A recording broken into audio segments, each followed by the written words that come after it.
Hello बच्चों, तो चलिए इस प्रश्न को पढ़ते हैं। बिंदु 1, -1, 2 से जाने वाले तथा रेखा x-3/1 बराबर y-1/2 बराबर z+1/-2 के समांतर रेखा का सदिश समीकरण ज्ञात कीजिए। तो यहाँ पर देखो, हमें एक बिंदु दिया हुआ है, तो इससे होकर जाने वाली तथा इस रेखा के जो समांतर रेखा आएगी उसका हमें सदिश समीकरण ज्ञात करना है।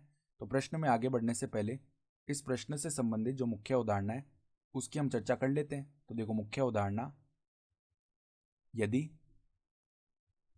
यदि रेखा यदि रेखा बिंदु जिसका स्थिति सदिश क्या हो, R1 सदिश हो से गुजरे तथा समांतर सदिश जो है M सदिश हो, तो रेखा का समीकरण देखो क्या होता है। रेखा का समीकरण होता है हमारे पास में L।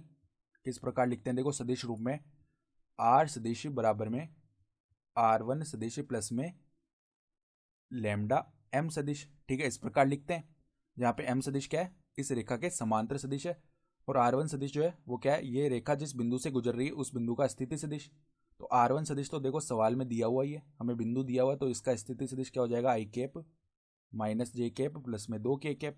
ठीक है, तो अब देखो M सदिश निकालने के लिए हमें इसके जो समांतर रेखा है उसका कार्तीय समीकरण दिया हुआ है, तो उसको अगर हम L डैश बोल दे रेखा को, तो देखो क्या है, x-3/1 बराबर y-1/2 बराबर में z+1/-2। तो अब हम जानते हैं कि दो समांतर रेखाओं के दिक् अनुपात बराबर होते हैं। ठीक है, तो यहाँ पर इसके दिक् अनुपात क्या आएंगे, ये जो समांतर रेखा है इसके दिक् अनुपात a बराबर में 1, ठीक है, b बराबर में 2 और c बराबर में -2। ठीक है, और इन दिक् अनुपातों से जो सदिश बनेगा वही क्या होगा, इसका समांतर सदिश हो जाएगा।